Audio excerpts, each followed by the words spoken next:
Kepala daerah terpilih akan mendapatkan pembekalan atau retret yang digelar pada 12-28 Februari 2025 di Akmil, Magelang, Jawa Tengah.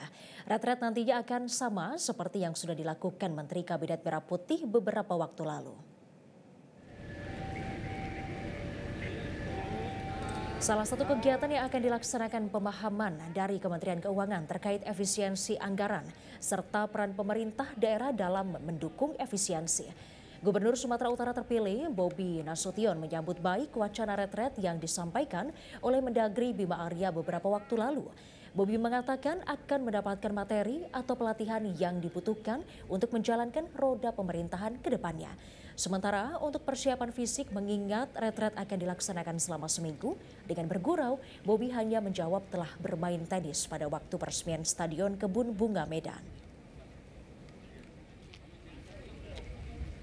Ya, yang pasti dapat materi yang kita butuhin untuk menjalankan pemerintahan ke depannya, itu aja. Persiapan Pak? Apa? Persiapan fisik. Iya. Apalagi kan seminggu tuh Pak lama tuh. Udah main tenis ya di lapangan. Udah main tenis itu.